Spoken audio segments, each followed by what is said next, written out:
Hello friends, welcome to Rajguru Academy. Myself Himanshu Rajguru and once again welcome for NPO.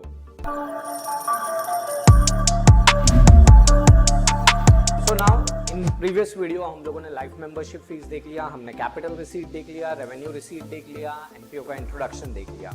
अब आज कुछ 3 और नए कॉन्सेप्ट जो है वो मैं आज आपको सिखाने वाला हूँ, विच इज एंट्रेंस फीस और एडमिशन फीस, लेगेसी और डोनेशन। जी हाँ, अब मैं ये बता चाहता हूँ आप लोगों को कि एंट्रेंस फीस और एडमिशन फीस बराबर है, ये दोनों किस टाइम पे की जाती है। सी व्हेनेवर तुम कोई एनजीओ का या एनपीओ का कोई और हिस्सा बनने जाते हो तो आप लोगों को एक पर्टिकुलर अमाउंट देना रहता है to become a member, not to be a member but to become a member. मतलब कि अगर हमें किसी के पास जाके उनको बोलना पड़ेगा कि हमको आपका मेंबर बनना है तो उसका प्रोसीजर क्या रहेगा, तो उसकी मंथली फीस तो रहेगी, लेकिन apart from that admission fees भी और एंट्रेंस फीस भी देनी पड़ेगी आप लोगों को, बिकॉज आप लोग अब तक उस संस्था या ऑर्गेनाइजेशन से जुड़े हुए नहीं थे। So now you are becoming the member, that's why you need to pay extra amount and that amount is called as entrance fees. Now इसकी अभी अकाउंटिंग कैसे होगी। अगर मैं मान लीजिए मैं हूं या आप हो, अगर हम लोग किसी संस्था के ऑर्गेनाइजेशन के मेंबर बनने चाह रहे हैं तो हम मेंबर एक बार बनेंगे उस ऑर्गेनाइजेशन के, तो इसका मतलब हम वो पैसा कितनी बार देंगे, एक ही बार देंगे। सो इसलिए ये कौन सी रिसीट हो जाएगी, अगेन कैपिटल रिसीट हो जाएगी। But few accountant believe that के ये रेवेन्यू रिसीट भी कंसीडर करनी चाहिए क्योंकि हर लोगों के पास से मिलती है। बट कुछ अकाउंटेंट जो है वो ऐसा मानते हैं कि भाई जब एक ही पर्सन के पास से एक ही बार मिलने वाली है तो उसको रेवेन्यू रिसीट क्यों माने, इसलिए मैटर ऑफ कंट्रोवर्शियल रहता है हमेशा। बट हमेशा अपने को ये चीज ध्यान में रखनी है कि एंट्रेंस फीस को हमें क्या कंसीडर करना है, कैपिटल रिसीट कंसीडर करना है। अगर तुम कैपिटल रिसीट कंसीडर करते हो तो नीचे एक नोट लिख देना that I have considered entrance fees as a capital receipt, hence it is shown on the liability side or added to capital fund। अच्छा, अदरवाइज अगर तुम लोग इनकम बता रहे हो तो वहां पे अगेन नोट लिख दो I have considered in entrance fees as a revenue receipt, hence it is shown on the income and expenditure side।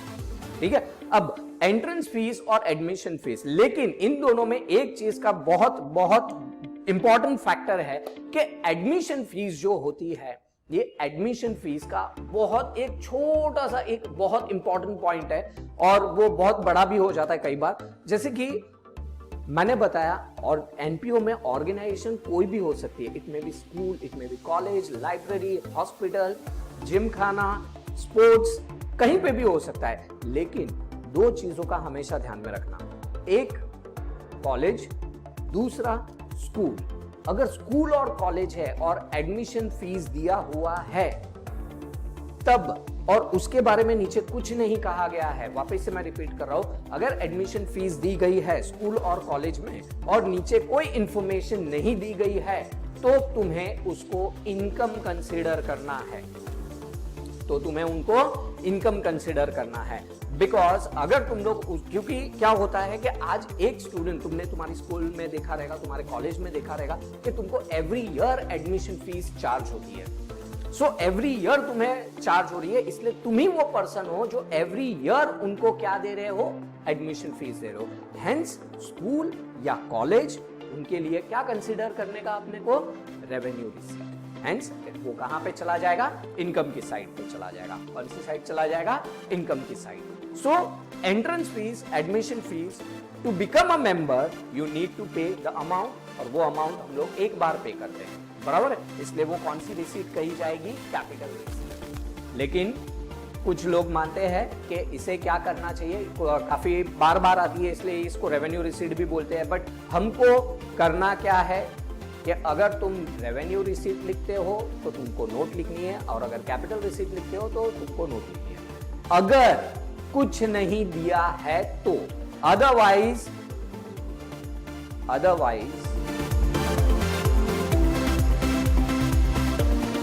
Do as directed.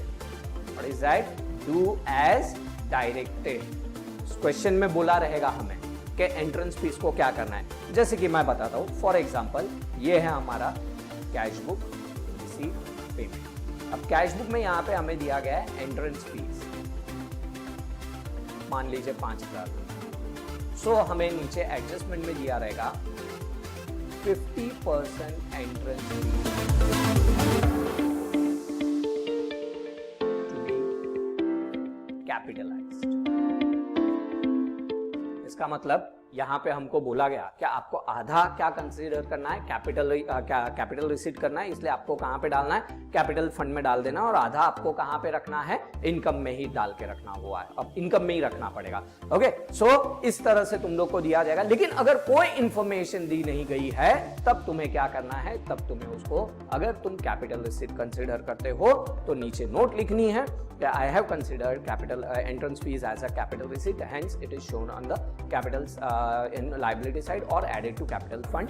और अगर तुम इनकम कंसीडर करते हो तो तुम लोगों को नोट लिखनी है, that note I have considered entrance fees as a revenue receipt, hence it is shown on the income and expenditure side. Okay, so that is what the entrance fees to be a member. To be a member हमें pay करनी पड़ती है entrance fees और admission fees. Okay, so I hope clear है। अगर कुछ भी doubt रहेगा तो you can comment on that कि आपको ये डाउट है, तो अगेन ऑब्वियसली मैं आपको वहां पे रिप्लाई करूंगा। देन आता है लेगेसी। अब लेगेसी तुम लोगों को पता है लेगेसी क्या होता है। जैसे कि तुम लोगों ने गोलमाल पिक्चर देखी थी, उसमें जो भूत वाली सीरीज थी, भूत वाली पिक्चर थी, उसमें क्या था, उसमें पंगा क्या था, उसमें पंगा ये था कि एक बंदा मर गया है और वो जो बंगलो है, वो जो अनाथ है, वो जो बंगलो जो कहीं हिल स्टेशन पे था, वो जो पर्सन मर चुका है वो उस अनाथ आश्रम को देके गया था। अब पंगा ये था कि वो अनाथ आश्रम को देके गया। उसी प्रकार कोई भी पर्सन मरता है तब वो अपनी जायदाद किसी एनपीओ के नाम पे कर देता है। वापस से मैं बता रहा हूं कि जब भी कोई भी पर्सन जब मरता है तब वो अपनी जायदाद अपने विल के मुताबिक लिखकर वो किसी एनपीओ के नाम पे कर देता है, और वो कहता है कि मेरा पैसा यहां पे यूज होना चाहिए। अब ऐसे जो सज्जन लोग रहते हैं वो हमें मिलते कई बार है कि एक बार मिलते, एक बार मिलते, तो इसलिए इसको कौन सी रिसीट कहेंगे, अगेन कैपिटल रिसीट। इसलिए इसको कहां पे दिखाना चाहिए हमें, लायबिलिटी साइड पे। कहां पे दिखाना चाहिए, लायबिलिटी साइड पे। सो लेगेसी कहां पे आ जाएगी, लायबिलिटी साइड पे। अगर कुछ भी नहीं कहा है तो nothing is mention, nothing is mention, तो कहां पे आ जाएगा, लायबिलिटी साइड में। और अदरवाइज डू एज डायरेक्टेड। जैसे कि मैंने ऊपर बताया, लेगेसी दिया था, बोला जाएगा 50% to be capitalize, 50% revenue receipt, या पूरा रेवेन्यू रिसीट कंसीडर कर दो। तो इस तरह से लेगेसी का भी क्या रूल होगा कि डू एज डायरेक्टेड, और अगर कुछ नहीं कहा गया है तो हम लोग उसको क्या कंसीडर करेंगे, कैपिटल रिसीट। ओके, सो इस तरह से मैंने आप लोगों को बताया admission fees, entrance fees, life membership fees और लेगेसी। इसलिए मैं इसको नाम देता हूं AEL2, मैं इसको नाम देता हूं AEL2। अब ये AEL2 admission fees, entrance fees, life membership fees, legacy, इन चारों का फंडा ये होता है कि इन चारों को हमेशा डायरेक्टली जो बोला रहेगा वैसे इफेक्ट डालना है। आने वाले वीडियोस में मैं बताऊंगा कि आप लोगों को किस तरह से इसको ट्रीट करना है, ठीक है। बट AEL2 यानी क्या कि इसको हमें डायरेक्टली किस तरह से रिप्रेजेंट करना है कि जो बोला रहेगा वो हमें करना है। अदरवाइज मैंने आपको नोट दिया हुआ है कि क्या लिखना रहेगा। ओके, नाउ अभी इससे थोड़ा सा एक हटके कॉन्सेप्ट है, वो है डोनेशन। नाउ डोनेशन क्या होता है, डोनेशन वो होता है जैसे हम लोग किसी को चंदा देते हैं, नॉट दैट चंदा, वो वाला नहीं। ये चंदा मतलब कौन सा, दैट के हम लोगों ने किसी को पैसा दिया। अब किसी को पैसा दिया, डोनेशन दिया, बराबर नहीं। जैसे हम लोग कई बार दान दे देते हैं, तो वैसे हमने किसी को डोनेशन दिया है, किसी एनपीओ को डोनेशन दिया। अब तुम्हारी मर्जी है, हाँ तुम्हारी मर्जी है, तुम चाहो तो उसे कह सकते हो मेरा पैसा यहीं पे यूज होना चाहिए, मेरा पैसा यही कोई एक्टिविटी के लिए यूज होना चाहिए, उसके अलावा और कहीं पे भी यूज नहीं होना चाहिए। तो एक वो डोनेशन हो गया। दूसरा, हमने पैसे दे दिए और उसको बोला कि जाओ भाई, तुमको जहां काम लगेगा तुम यूज कर लेना, है तो नॉन प्रॉफिट ऑर्गेनाइजेशन। तो जैसे कि कोई स्कूल हो गया या कोई जिम खाना हो गया या कोई स्पोर्ट्स अकेडमी हो गई, तो हमने उसको बोल दिया ये लो पैसा, ये डोनेशन है, ये डोनेशन से आपको प्राइस डिस्ट्रीब्यूट करना है। बोलते ना कि प्राइस डिस्ट्रीब्यूशन मेरी तरफ से, तो ये स्पेसिफिक डोनेशन हुआ। ये क्या हो गया? Specific donation. और अदरवाइज अगर आप लोगों ने ऐसे ही नॉर्मल पैसे दे दिए हैं कि भाई ये लो मेरी तरफ से ये पैसे, आपका जो भी क्रिकेट मैच वगैरह है उसके लिए ये आपके पैसे, ये लो अब मेरी तरफ से आपको पैसे, ये हो गया जनरल डोनेशन। ये क्या हो गया? General donation. सो यहां पे मैंने दो चीजें बताई। नंबर वन कि पैसा हम लोग बोल के देंगे। जैसे कि अगर मैं तुमको एक बात बताऊं, तुम कई बार तुम्हारे घर पे तुम्हारे पापा बोलते रहेंगे कि ये ले बेटा, ये ले पैसे, जाके पिक्चर देख के आ। तो अभी आपको पता है ये पैसे दिए गए हैं किस चीज के लिए? स्पेसिफिकली पिक्चर के लिए। या तो पापा ने कहा कि ये ले बेटा, ये पैसे रख, ये पैसे से जाके रेलवे की टिकट बुक करवा के आ। तो ये पैसा भी आपको स्पेसिफिक पर्पस के लिए दिया गया है, आपको उड़ाने के लिए नहीं दिया गया। सो अब ये जो पैसा मिला स्पेसिफिक रीजन की वजह से मिला। यानी जब वो रीजन आएगा, यानी जब तुम टिकट निकालने जाओगे तब तुमको जेब में से पैसे वो निकाल के देने पड़ेंगे। उसी तरह से जब स्पेसिफिक डोनेशन होता है तो उस समय पर क्या होता है? Specific donation. जैसे कि अगर मान लीजिए किसी जो दानवीर रहेगा, जैसे कि कर्ण की तरह, या जो आजकल जो लोग इतना पैसा बहाते हैं उन लोगों की तरह, अगर किसी ने हमको बोल दिया कि ये जो पैसा है आप जब बिल्डिंग बनेगी, ये स्कूल की बिल्डिंग बनेगी, तब उसमें स्टेज के लिए यूज करना, तो ये क्या हो गया? Donation for stage. बराबर है? तो यानी अब वो पैसा हम कब यूज करेंगे? जब वो स्टेज बनेगा, तब हमें वो पैसा यूज करना पड़ेगा, वो पैसा देना पड़ेगा। इसलिए स्पेसिफिक डोनेशन। ठीक है? अच्छा, एक और एग्जांपल मैं बताता हूं। जैसे कि हम लोग की क्रिकेट की टूर्नामेंट है, ठीक है? तो स्कूल में क्रिकेट की टूर्नामेंट है, तो किसी कोई एक स्पोर्ट्स वाला एकदम जो अच्छा, जिसको स्पोर्ट्स अच्छा लगता है, एंड इज क्वाइट वेल्दी, तो उसने कह दिया कि चलो स्पोर्ट्स मटेरियल, यानी जो भी स्पोर्ट्स में टूर्नामेंट में जो भी प्राइजेस रहेंगे उसका ये मेरी तरफ से आपको चंदा, डोनेशन मिला। बट उस बंदे ने क्या कहा? उस बंदे ने कहा कि ये जो पैसा है, ये पैसा पर्टिकुलरली आपको प्राइज डिस्ट्रीब्यूशन के लिए लेना है, not for any other purpose. तो जब प्राइज हम लेने जाएंगे तब हमें वो पैसा देना पड़ेगा, और जब हमको वो पैसा देना पड़ेगा, इट बिकम योर। वो जब तुमको मिला, तो तुमको मिला इस किस रीजन की वजह से मिला था? कि जब प्राइज लेने जाओगे तब तुमको देना पड़ेगा। तो जब पैसा मिलता है तो वो तुम लोग क्या कंसीडर करोगे? बोलो बोलो, क्या कंसीडर करोगे? Yes, absolutely. तो वो हम लोग उसको कंसीडर करेंगे, यस फ्रेंड्स, यस।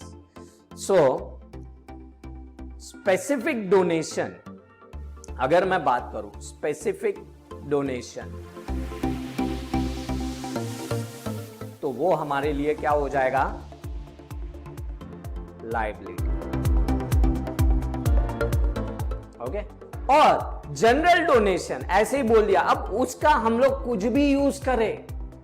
पापा ने दे दिया, ये ले पैसे, जा मजे कर। अब तुम उस पैसों का कुछ भी कर रहे हो, तुमको कोई सवाल नहीं पूछने वाला तुमने ये पैसा कहां डाला, कैसे, किस पे उड़ाया, कुछ पता नहीं है। बर्थडे के दिन मिलता है ना, बराबर है? अब वो तुम्हारी मर्जी है, तुम कहीं पे भी उड़ाओ।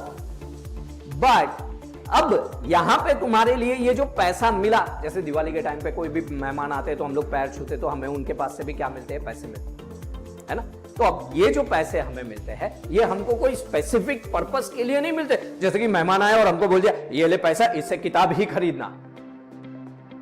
Are you serious? किताब खरीदने के लिए पैसे देंगे? नहीं चाहिए, रखो, है ना? क्यों? बिकॉज आपको मालूम है यार, आप हमें पैसे दे रहे हो, अब हमारा काम है हम इसको कहां उड़ाए। बराबर है। So nobody is going to ask you कि कोई भी मेहमान आके हम पापा ने दे दिए, बोले ये लो तुम्हारी पॉकेट मनी, तो तुमको कोई पूछने वाला नहीं है कि पैसे कहां उड़ाए, तो it become your general donation, it is your income. So इसीलिए यहां पे दूसरा डोनेशन आता है जिसको हम लोग कहते हैं जनरल डोनेशन, जो हम लोगों का कहां पे जाएगा, इनकम एंड एक्सपेंडिचर अकाउंट में। आपको पता है ना, income and expenditure account is a replica of profit and loss account. So friends, मैं वापस से बता रहा हूं, डोनेशन दो टाइप के होते हैं। नंबर 1 स्पेसिफिक डोनेशन, जो कि जाएगा कहां पे, लायबिलिटी में, और दूसरा जनरल डोनेशन, जो कि जाएगा कहां पे, इनकम। ओके फ्रेंड्स, सो आज मैंने तुम लोगों को काफी कॉन्सेप्ट सिखाए। Number 1 admission fees, entrance fees, legacy और डोनेशन। डोनेशन दो टाइप के हैं, general donation and specific donation. Okay, so quick recap. Entrance fees, AEL2। Admission fees हमेशा डू एज डायरेक्टेड, और अगर कुछ नहीं कहा गया है तो आपको नोट लिख देनी और कैपिटल या इनकम में डाल देना है। अच्छा, दूसरी बात, अगर आपको एडमिशन फीस के बारे में एक हमेशा पॉइंट ध्यान में रखना है, क्या कि अगर एडमिशन फीस के बारे में कुछ नहीं कहा गया और वो स्कूल और कॉलेज है, then you have to consider income. वापस से मैं रिपीट कर रहा हूं, एडमिशन फीस के बारे में अगर कुछ नहीं कहा गया तो आपको स्कूल और कॉलेज रहेगी तो आपको कंसिडर करना है इनकम। अच्छा, लेगेसी, जब कोई मर जाता है या कोई अपने विल में अपने नाम कुछ कर जाता है तो ये लेगेसी जो होती है उसे हम लोग को एक बार मिलती है, इसलिए हम लोग उसको क्या कंसिडर करेंगे, liability. Okay, otherwise do as directed, 50% इधर 50% उधर, तो उस तरह से तुम लोग कर सकते हो। डोनेशन में दो प्रकार के डोनेशन होते हैं, that is 1 is general donation and specific donation. General donation is your income and specific donation is your liability. Okay friends, so next lecture में, नेक्स्ट वीडियो में मैं बताने वाला हूँ सबसे इंपॉर्टेंट सोर्स ऑफ इनकम, जिसका एनपीओ में हमेशा सबसे ज्यादा वेट किया जाता है, which is called as subscription. जी हाँ, अगर आप लोगों ने सुना हुआ है और आप लोगों ने जो भी उसके बारे में इमेजिनेशन किया हुआ है, वो सब मैं बताऊंगा कि आप लोगों को एक्चुअली में वो हार्ड क्यों लगता है और आपको इजी कैसे आप कर सकते हैं सब्सक्रिप्शन को। सो thanks a lot for watching this video. Stay tuned for next video. Bye.